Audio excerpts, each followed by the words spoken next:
Good morning, all of you. Class 8 Geography. We will continue the Geography chapter.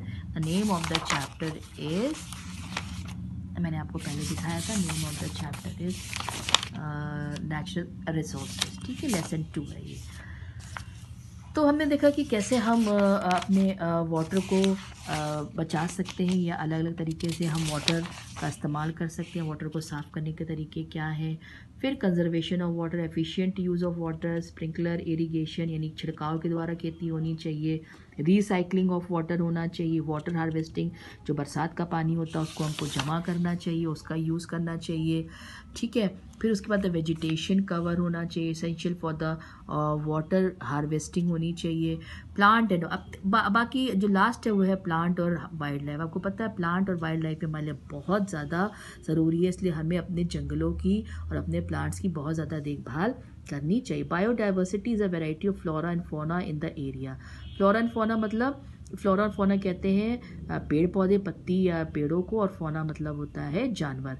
तो हमें अपने flora और fauna की बहुत ज़्यादा हिफाजत करनी चाहिए, क्योंकि ये अलग अलग एरियाज़ में, अर्थ को अलग अलग कंट्रीज़ में, अलग अलग कॉन्टिनेंट्स में तरह तरह के फ्लोरास एंड फौनास दिए गए, अलग अलग प्रकार के पेड़ पौधे पाए जाते हैं. Ecosystem, what is ecosystem? Is a physical environment comprising of the biological environment. Let us found in 2 types of ecosystem. Marine यानी कि जो पानी में है, और टेरेस्ट्रियल. मरीन क्या है?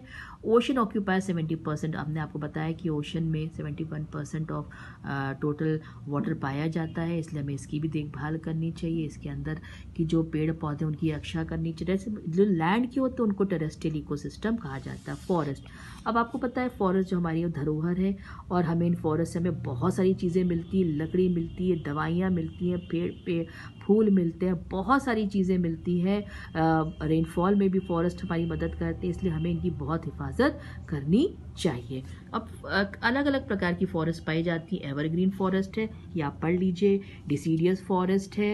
ठीक है. तो ये तरह तरह की फॉरेस्ट है जिसमें अलग अलग प्रकार के पेड़ पौधे पाए जाते हैं. ग्रासलैंड है जो अलग अलग प्रकार, सेमी डेजर्ट है जो रेगिस्तान है, इसमें सेमी डेजर्ट और डेजर्ट है. मतलब थोड़ा जिसमें बुशेस वगैरह होती है, थोड़ा रेगिस्तान होता है, और डेजर्ट जो होता है वो पूरा डेजर्ट होता है अगर रेगिस्तान होता है. ठीक है. उसके बाद distribution in naturally disturbances in natural ecosystem. और अगर हम अपनी पॉपुलेशन को बढ़ाते जाएंगे या पेड़ों को काटते जाएंगे, इंडस्ट्रीज़ कर बढ़ाते जाएंगे, तो जो हमारे नेचुरल हमें धरोहर मिली हुई है, फॉरेस्ट मिली हुई है, वो धीमे धीमे क्या होगी? ख़त्म होती जाएगी. कंजर्वेशन ऑफ इकोसिस्टम, हमें अपने इकोसिस्टम को बचाने के लिए बहुत सारे काम करने चाहिए. गवर्नमेंट और यूनाइटेड नेशन इस चीज़ को देख रहे हैं कि किस तरीके से नेशनल पार्क्स बनाए जाए, वाइल्ड लाइफ सेंचुरीज़ बनाई जाए, जिसमें ऐसे जानवरों को रखा जाए जो एंडेंजर है या जो ख़त्म होने की कगार पे हैं.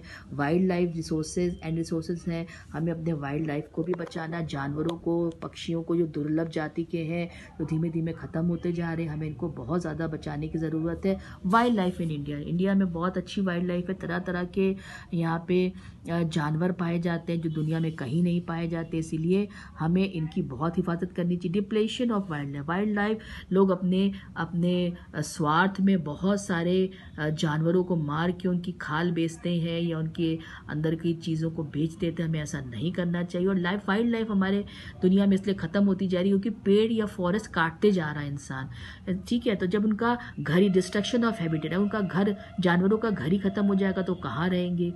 पॉपुलेशन बढ़ती जा रही है, डिजीज़ेस बढ़ते जा रहे हैं, या पेस्टिसाइड बढ़ता जा रहा है, छिड़काव जो केमिकल्स है वो बढ़ते जा रहे हैं, फूड कम होता जा रहा है, जिसकी वजह से हमारे जानवर मरते जा रहे हैं. Significance of forest life and wild life. ठीक है. Forest are the greatest reserve of the biomass, species distribution, diversity of flora fauna. हमें इन सब चीज़ों का ध्यान रखना है. ठीक है. इनकी रिसोर्स वैल्यू, इकोलॉजिकल वैल्यू है, और फॉरेस्ट कंजर्वेशन करना बहुत ज़रूरी है. पेड़ नहीं काटना है, वेस्ट अपना हमें फॉरेस्ट में नहीं करना है, जलाना नहीं है. ठीक है. हमें जानवरों की हिफाजत करनी है. नेशनल पार्क, इसमें जानवर रखे गए हैं, हमें उनको संभाल के रखना है, और जानवरों से हमें अच्छा व्यवहार करना है. और इस तरीके से गवर्नमेंट ऑफ इंडिया ने एक बहुत अच्छा प्रोजेक्ट टाइगर शुरू किया, जिसमें हमारे टाइगर्स ख़त्म होते जा रहे थे, लेकिन हम इस प्रोजेक्ट के अंतर्गत बहुत सारे क्या कहते हैं टाइगर्स को बचा लिया गया। उनको ऐसी जगह रखा गया है कि 29 टाइगर रिजर्व है पूरे हमारे देश में। तो हमको क्या करना है, हमको ऐसे करके इनको बचाने की ज़रूरत है। जिस अलग अलग नेशन जो है वो एक्ट बना के, कानून बना के, बहुत सारी चीज़ों को लागू करके हमारे अपनों की फॉरेस्ट लाइफ या वाइल्ड लाइफ को बचाने की कोशिश कर रहे हैं। ठीक है, उसके बाद conservation of flora and fauna हमें बचाना है। ठीक है, हमें campaigns, the national environment awareness campaigns लगानी है, बायोस्फीयर रिजर्व बना, नेशनल पार्क, वर्ल्ड सेंचुरीज बनानी है। फिर हमें लेजिस्लेशन या कानून बनाने हैं, और हमें और तरीके अपनाने हैं जिससे कि हमारी वाइल्ड लाइफ और हमारे फॉरेस्ट जो है वो बचे रहें। Do the exercise and question answer.